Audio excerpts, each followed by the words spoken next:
Amos Kinnick checked the offside wheeler's cinch for the third time that morning, running 2 fingers under the leather, the way a man checks a stitch he doesn't trust yet. Behind him, in the Bridger's Notch depot yard, 2 younger drivers were laughing at something, and he did not need to hear the words to know the something was him. "Too slow for backbone," one of them said, loud enough to carry, and too old to know it. Amos finished the cinch, patted the wheeler's neck once, and did not turn around, because turning around would have given the joke an audience it hadn't quite earned yet. He was 63 years old, built narrow and weathered the way old fence posts got weathered, with a white beard kept close and pale gray eyes that missed very little of what passed in front of them. The company had run the Backbone Pass route for 11 years, and for the last 4, no driver but Amos had wanted it, which suited everyone but the men who thought that meant something about his nerve, rather than his judgment. Elias Whitcomb, who owned the Overland Mountain stage line and had buried 2 partners and 1 wife trying to keep it solvent, watched the exchange from his office window without comment.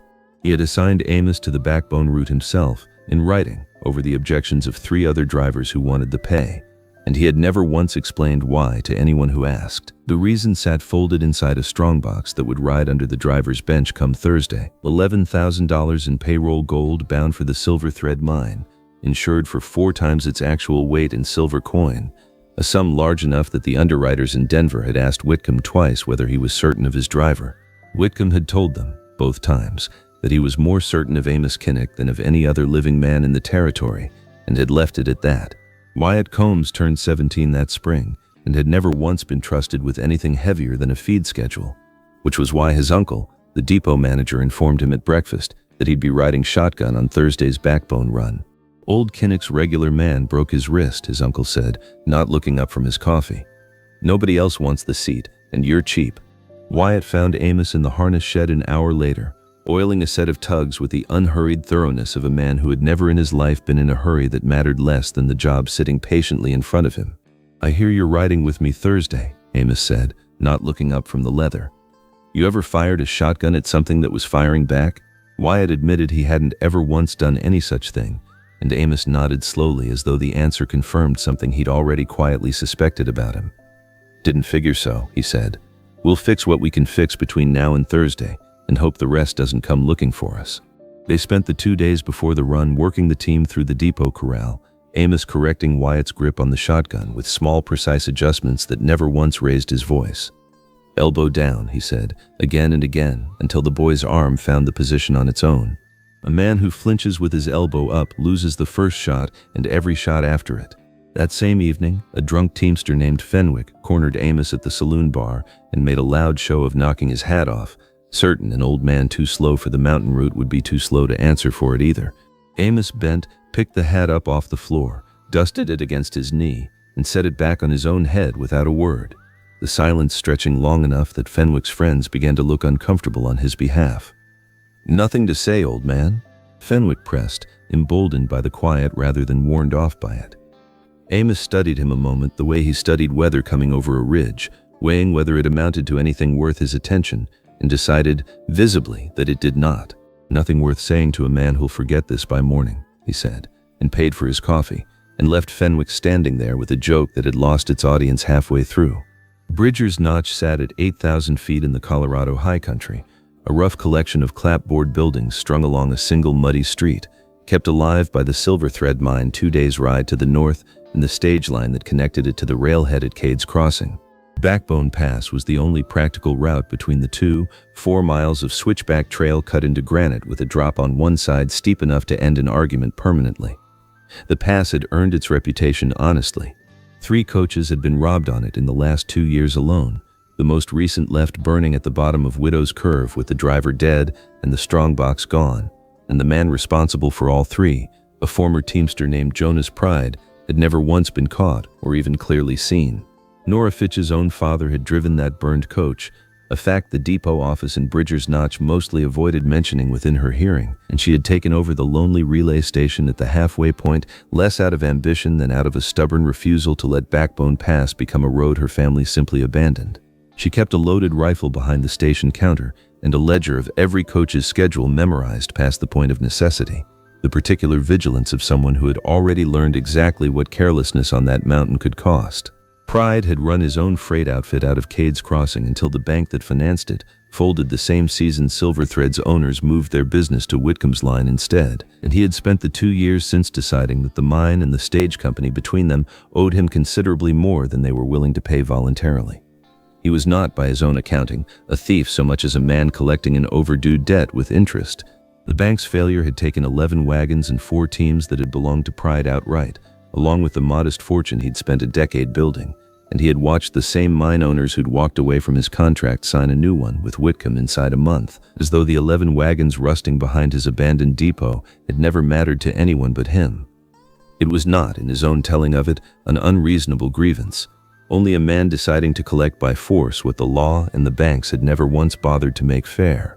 Thursday came in cold and clear, the kind of high mountain morning that made the granite walls above Backbone Pass look close enough to touch even from 4 miles off. Amos checked the team one final time, checked the strongbox lock, checked the brake shoe on the downhill side of the coach, and only then climbed up onto the bench beside Wyatt. "Keep that shotgun broke open till I tell you different," Amos said, taking up the lines. A loaded gun in a nervous man's lap does more harm than good on a road this narrow. Wyatt broke the action and set the weapon across his knees exactly as instructed, hands already sweating despite the cold. The first 2 miles ran easy, a gentle climb through pine and aspen with the road wide enough for 2 coaches to pass. Amos read the trail the whole way without seeming to, eyes moving over ruts and rock in the particular way the wind bent the grass along a ridge, cataloging details Wyatt couldn't yet see the use of. "You always drive this slow?" Wyatt finally asked, unable to hold the question in any longer. Amos didn't answer right away, guiding the team around a switchback with a touch on the line so light it was almost invisible. "Slow's a word for men who've never lost anything going fast," he said finally, and offered nothing further. At the halfway station, a lonely relay stop run by a sharp-eyed young woman named Nora Fitch, Amos changed teams with the same unhurried care he brought to everything, checking each horse's shoes and wind before hitching it. Nora watched him work with an expression that suggested long familiarity. "Whitcomb still hasn't told the office boys why he keeps sending you up here instead of somebody faster," she said quietly, handing up a canteen. "I've stopped asking. Man's earned the right to keep his own reasons." Nora mentioned, almost in passing, that a stranger had ridden through 2 days earlier asking careful questions about the coach's usual schedule and whether the payroll always traveled on the same Thursday run. She hadn't liked his questions or his manner, and had told him nothing beyond what any passing traveler could have learned from the posted timetable outside her own door. Amos accepted the canteen with a slow nod that was answer enough for both the water and the question neither of them had quite said aloud yet. Wyatt noticed, the way he'd begun noticing small things about Amos over the last 2 days, that the old driver's eyes had gone to the tree line above the station twice during the changeover, checking something Wyatt couldn't yet identify. They pulled out of the relay station into the steepest and narrowest stretch of Backbone Pass, 4 miles of switchbacks cut so tight into the granite that the drop on the outer edge fell away into nothing a man wanted to look at twice. Amos's hands on the lines had changed, Wyatt noticed, gone from unhurried to something more deliberate, a stillness that felt less like calm and more like a man listening very hard to something. "Something wrong?" Wyatt asked, low. Amos's eyes moved once across the rock face above them, a shelf of granite that overhung the road at a place the drivers called the Devil's Elbow. "Not yet," he said, "but we're 200 yards from the one spot on this whole pass I'd choose myself if I meant to rob a coach and had studied the ground long enough to know it." Jonas Pryde had chosen the Devil's Elbow for exactly the reasons Amos had just named, a blind switchback where the granite overhang forced any coach to slow nearly to a stop, with a rockslide narrow shoulder that left no room to turn a team around and run. He had 5 men with him this time instead of his usual 3, word of the payroll gold having reached him through a clerk at the Silver Thread office who owed him considerably more than money. "Old man drives it," Pryde told his men, checking his rifle one last time from the cover of a boulder field above the road. "Slow as a Sunday sermon and twice as boring to watch. This one's easier than the last 3 put together."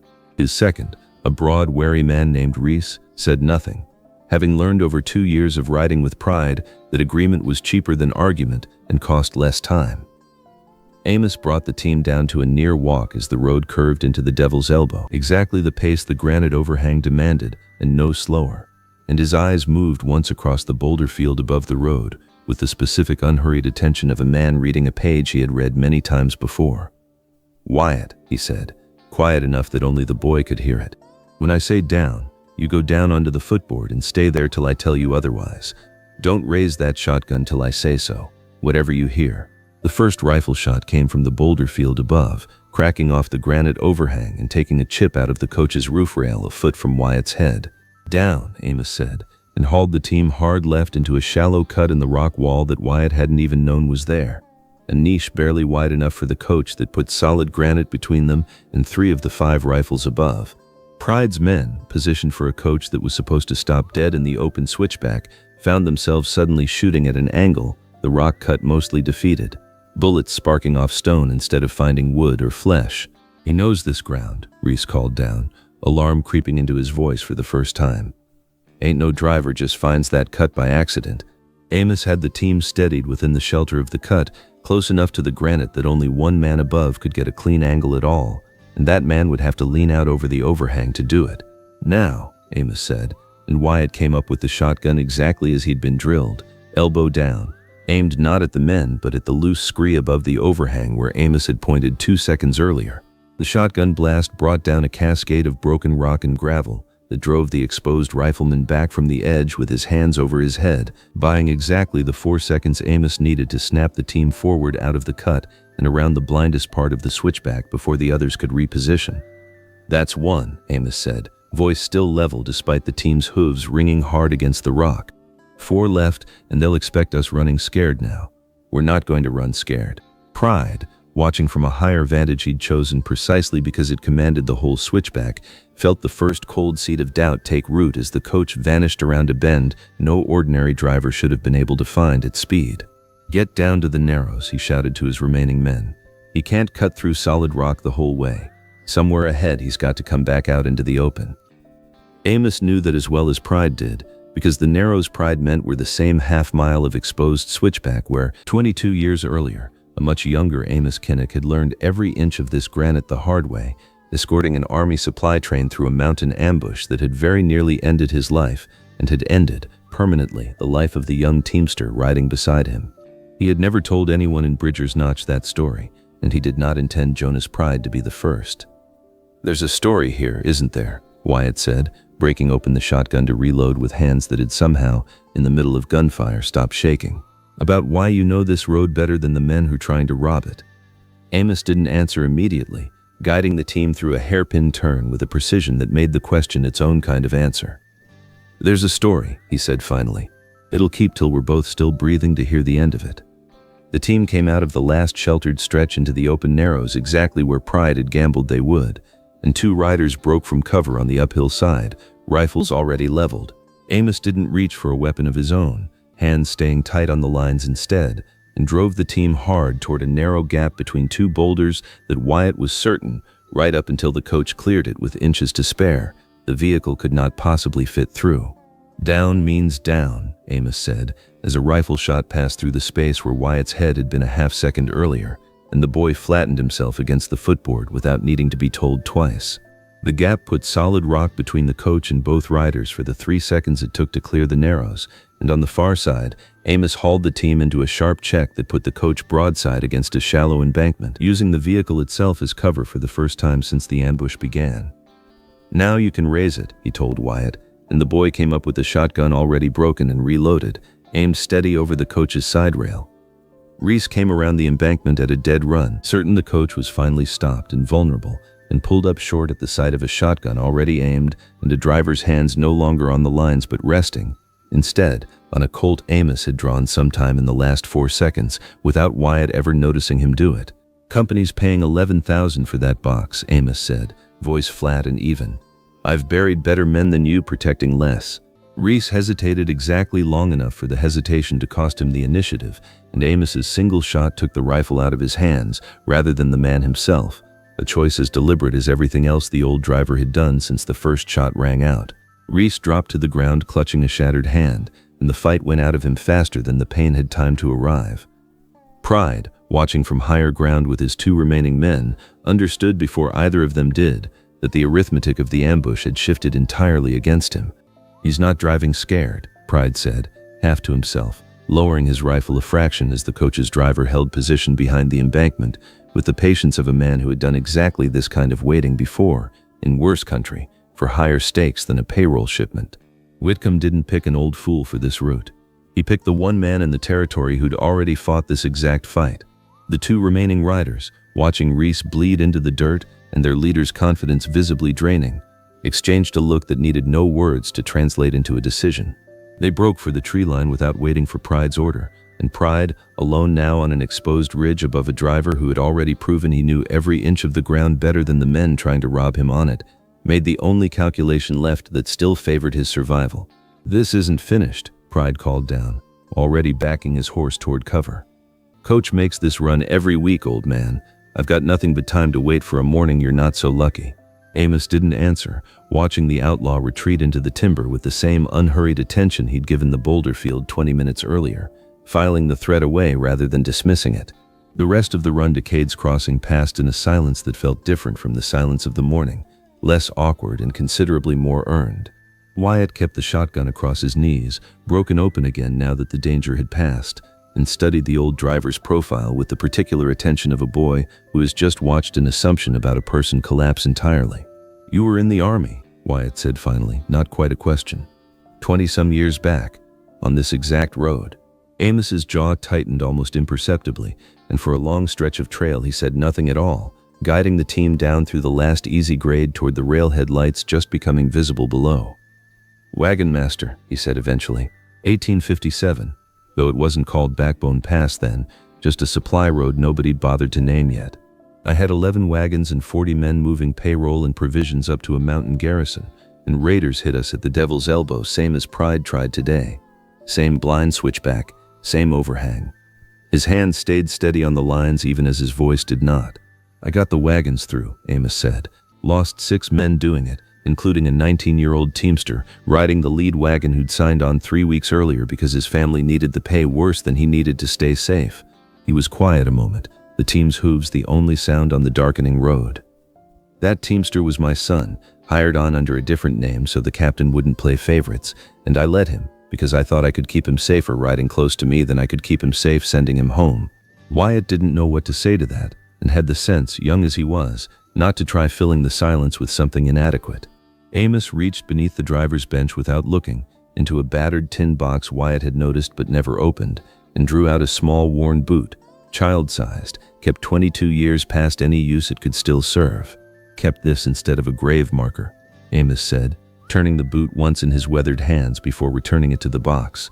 "Didn't seem right, burying a boy's boot in ground 400 miles from where he actually fell. So I drive this road instead. Every week the company'll give it to me. And I keep watch over the stretch of mountain that took him, the only way I know how anymore to be his father." Wyatt sat with that a long moment, the team's hooves loud in the settling dusk, and understood for the first time exactly what he'd mistaken for slowness all week. It hadn't been age or caution at all, he realized, but a man measuring every mile of that road against a debt he intended to keep paying for as long as the company would let him climb it. Whitcomb, Wyatt learned later, had served as a young quartermaster's clerk on that same supply route 22 years earlier, and had never forgotten the wagon master who'd gotten 11 wagons of payroll gold through an ambush at the cost of his own son's life, without once breaking under the weight of the choice. When he'd bought the Overland Mountain stage line and inherited the Backbone Pass route, hiring Amos Kinnick hadn't been charity or sentiment, so much as the simple recognition that no other driver alive knew that mountain, or the men who preyed on it, half so well. Whitcomb had carried his own smaller debt from that same ambush, a broken collarbone that still ached in cold weather, and a lifelong habit of counting wagons twice before any convoy moved, and he had watched, over 11 years of running the stage line, a dozen younger drivers mistake Amos's caution for weakness without once asking themselves what that caution had cost to learn. He had never corrected them, mostly because he understood that Amos wouldn't have wanted him to, and partly because a driver nobody suspected of being dangerous was, in Whitcomb's considered experience, the safest kind of driver a payroll shipment could ask for. Pryde did not wait long to test his own promise, riding into Bridger's Notch itself 8 days later with Reese's bandaged hand for a grievance and considerably less patience than before. He found Amos in the depot yard checking a wheel hub, and made no pretense of civility this time, leveling a rifle across his saddle from 20 feet with the flat certainty of a man who had decided the old driver's luck had finally run its course. "You cost me 4 men and a payroll," Pryde said. Figured I'd collect something for the trouble before I ride clear of this territory for good." Amos set down his tools slowly, hands empty and visible, and did not reach for the Colt riding at his hip despite every reasonable justification for doing so. "You could ride clear right now," Amos said, "and be considerably better off than you'll be if you pull that trigger in a depot yard with 11 witnesses watching from the windows." Pryde's eyes flicked briefly toward the depot office, where Whitcomb himself now stood in the doorway, and the boarding house across the street, where Nora Fitch had stopped dead with a basket of laundry still balanced on her hip. "Witnesses didn't stop you from making a fool of me at the Devil's Elbow," Pryde said, though something in his voice had already begun to waver under the weight of 11 watching faces.